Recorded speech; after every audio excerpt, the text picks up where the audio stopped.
What is going on, everybody? This is your boy JPTHEGLOVE74. I'm back with another video. Today, I'm going to react to Super Kick Studios. Who is the biggest draw in wrestling? This should be a really great video. When you think about the biggest draws in wrestling, you think of John Cena, Hulk Hogan, Stone Cold Steve Austin, The Rock, Roman Reigns, Bruno Sammartino, CM Punk. The list goes on and on and on. But when I think of who's the biggest draw in wrestling, I look at who makes the most money, who sells out the most arenas, and who makes the most merchandise. That's what I'm trying to say. But in my opinion, the biggest draw of wrestling, in my opinion, is Stone Cold Steve Austin. In my opinion, because his t-shirts sold out. He sells the most arenas.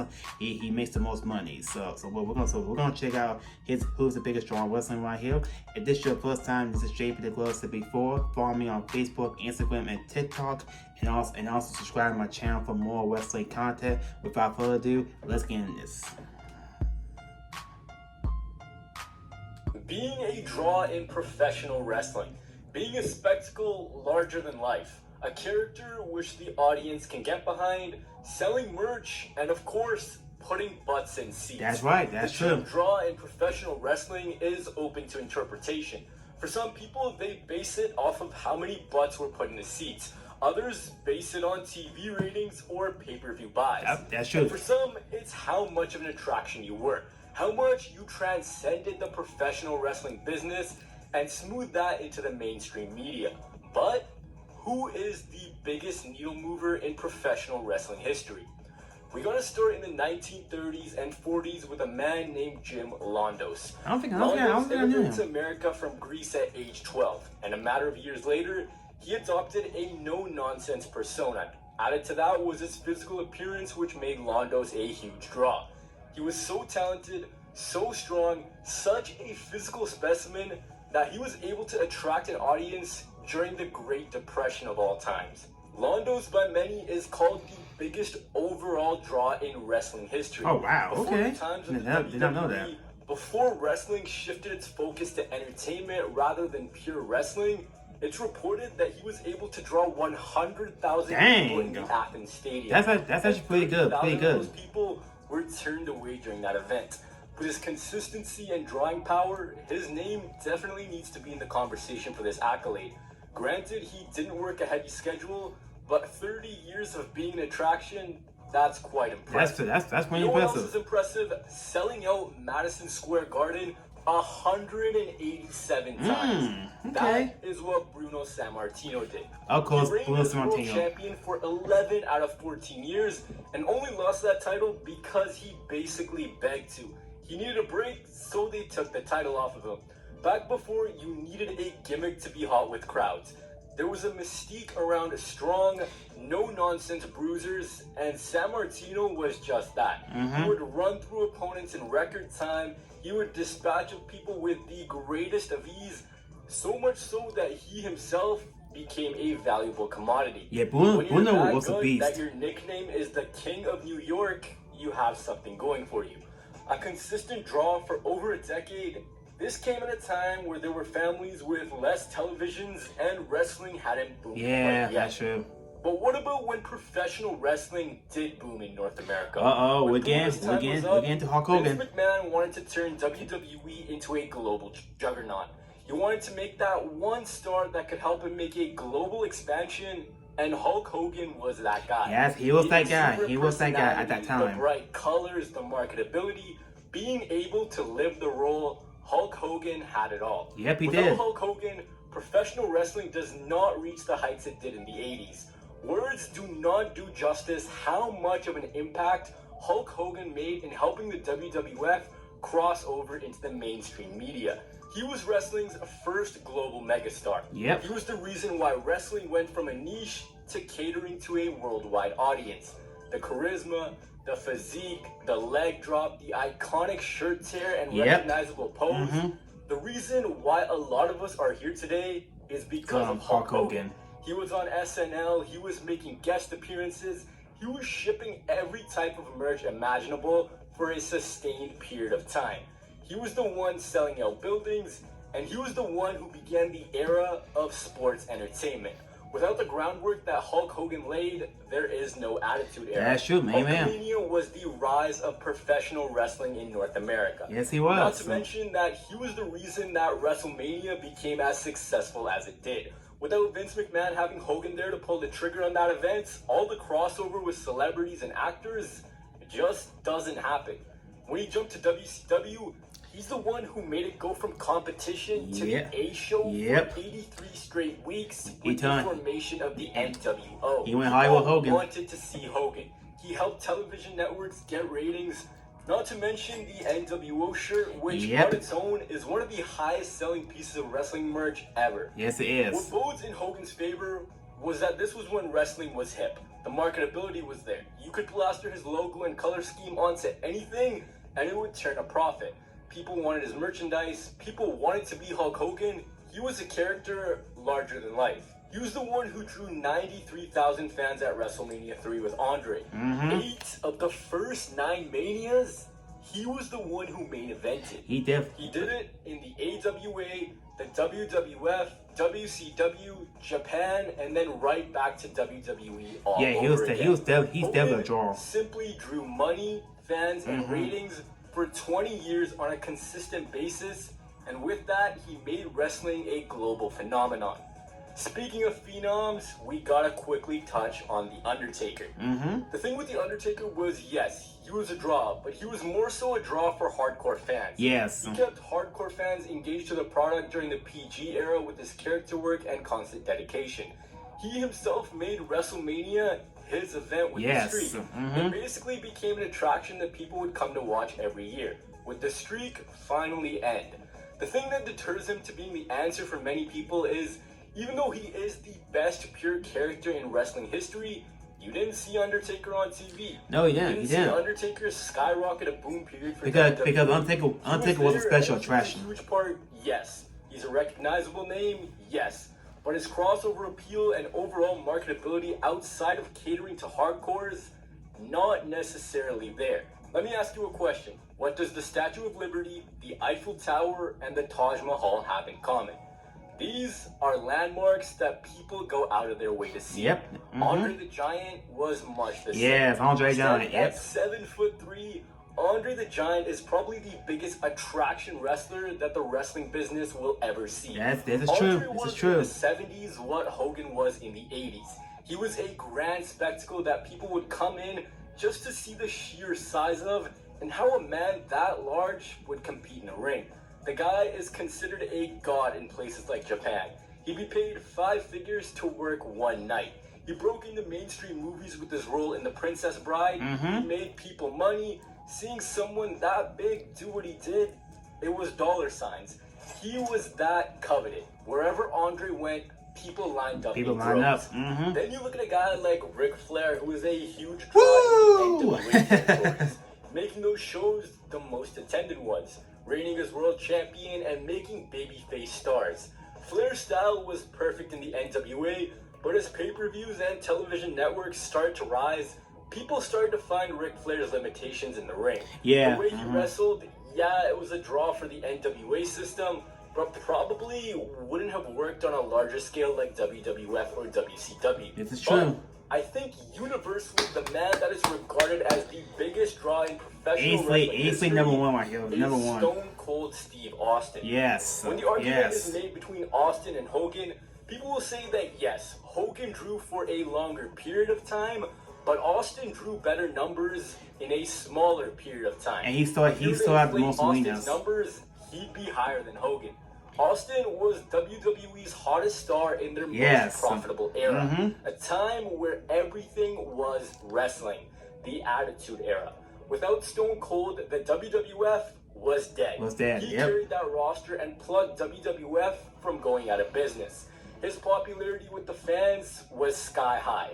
He received some of the biggest reactions and fanfare in the history of pro wrestling. Then came his merch sales, which are unopposed by any other star in the time frame Austin performed.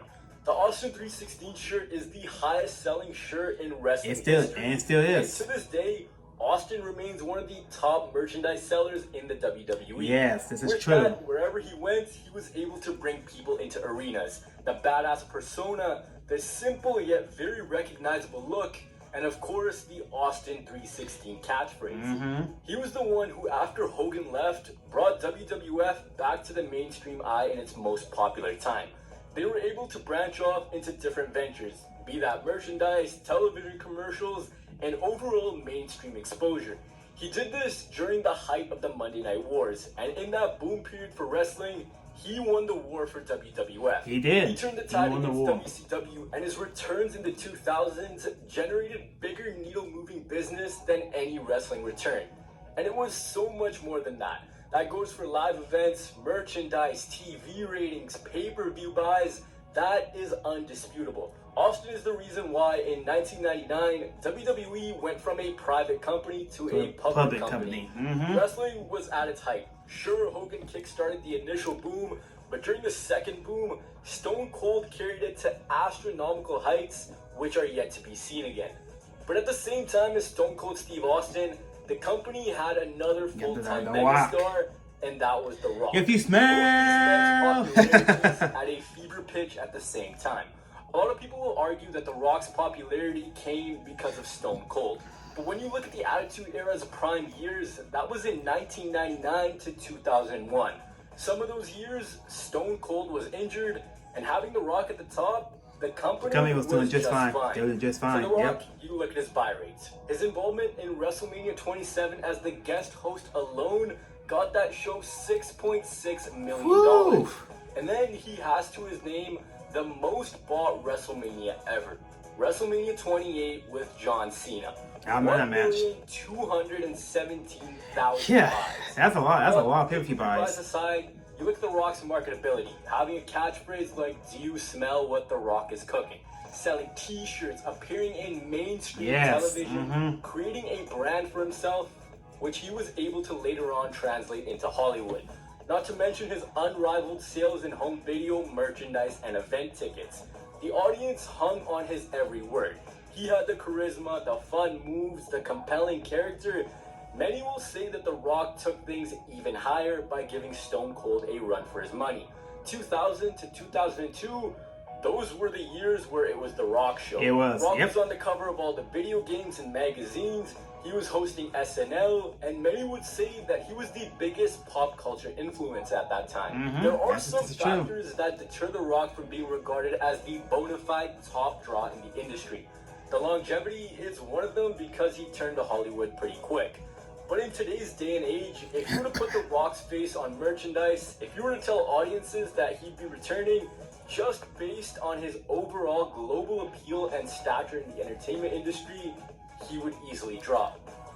But what about when The Rock and Austin were gone? What about when the Attitude Era had ran its course? Well then, WWE was left without a main attraction.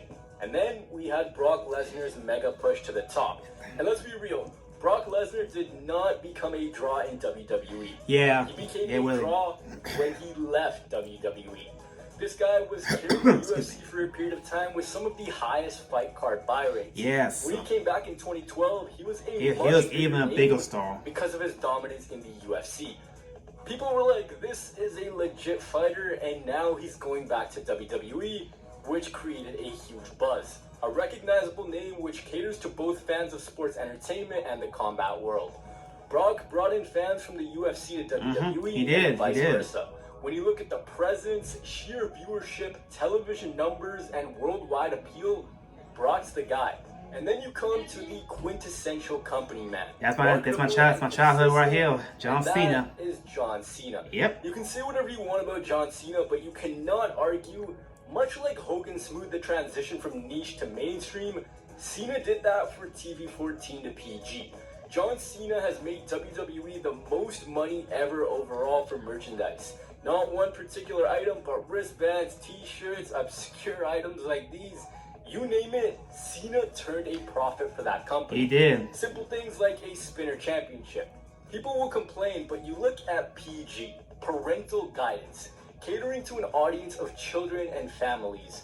John Cena's superhero character, the bright colors, the friendly face on the merchandise, It was the perfect money-making machine for the He was, WWE. definitely. Then you look at how much Cena helped expand WWE's global viewership and make himself a household name.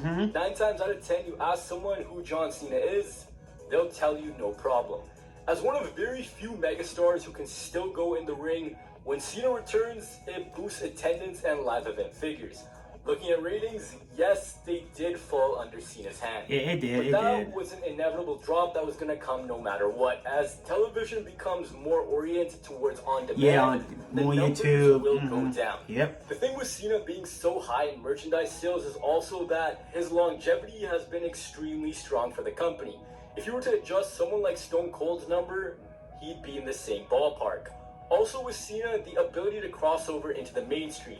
You look at the You Can't See Me, which became globally recognized, the amount of goodwill he brought to the WWE with his charitable work, the whole persona and legacy he built for the company, there you go. If you want to talk pay-per-view buy rates, Cena shares that distinction. That's right, John says one of the all-time greats. You look at a guy like CM Punk. CM Punk. Punk's run on top of WWE was very short, and it has an asterisk beside it because they didn't really let him break out. Yeah, they really didn't see him potential in CM Punk. I got time. Viewership and T-shirt sales it got. He was the one, although for a brief time, that ended Cena's reign as the top merch seller. Speaking of reigns, we get to the Tribal Chief, the man who reportedly has rivaled John Cena's merch totals as a heel no less. Right now, the exposure for him is amazing. He's on Fox, a huge network. He's easily the biggest full-time star in all of pro wrestling. His reactions are getting hotter and hotter every week. And he's the top guy at a time where WWE is grossing their highest income. I think gauging Reigns' popularity at this time is a double-edged sword. Yeah, you can see it on social media and with crowds, but also we're in a very streaming-oriented world where people will watch clips on YouTube rather than actually sitting down in front of their TVs. That's so yes, true. Roman Reigns is a draw right now, but how much of a needle mover he is will be seen in years to come. There's still a ways to go. So, who is it? Who is the biggest draw in wrestling history? Well, if you're talking sheer money, the best money draw in professional wrestling is Stone Cold Steve Austin. If you were to say that he was returning tomorrow to the ring, all the older fans would want to see it, coupled with the new generation too. The glass shatters when that man enters, and so does the money. But if you look at pure drawing power, being a physical specimen, no over-the-top BS, then the answer is probably Londo, San Martino, or Andre. If you bunch longevity, Cena and Hulk are the kings of drawing a consistent viewership and translation into the mainstream sphere of the entertainment business. If I had to pick one, it would be Stone Cold. Yes. In outstayed welcome, of course, helped Stone Cold, of course. reach astronomical heights, saved a product that could have been down under. I'd say the issue in determining who's the biggest draw comes down to a multitude of factors. You don't have access to company financials, the eras are very different, inflation is the thing that needs to be determined, and the overall popularity of wrestling is not in the same scope anymore. It's a debate that's gonna rage on forever.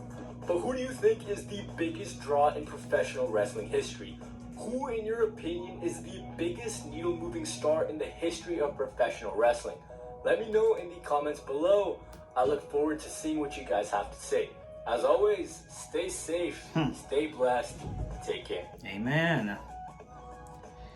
But yeah, easily the biggest draw of wrestling is Stone Cold Steve Austin because if you think about before Austin came, the WWF at the time was really struggling because they lost Hulk Hogan, they lost Savage, they lost Warrior, they lost mostly the Hulkamania era stars. They lost those stars. They were stuck in the new generation era. They had Bret Hart, Shawn Michaels, but neither of them like could draw that much as Hogan did. They're still they're easily one of the greatest of all time, but they wasn't really like draws that like Hogan. But when Stone Cold Steve Austin came to the picture, his feud with Bret, him and Hart really skyrocketed him to to that main event level. He won the King ring in '96, and then he had that really great feud with Bret Hart and the Hart Foundation. That match at WrestleMania 13 between him and Bret Hart in that submission match,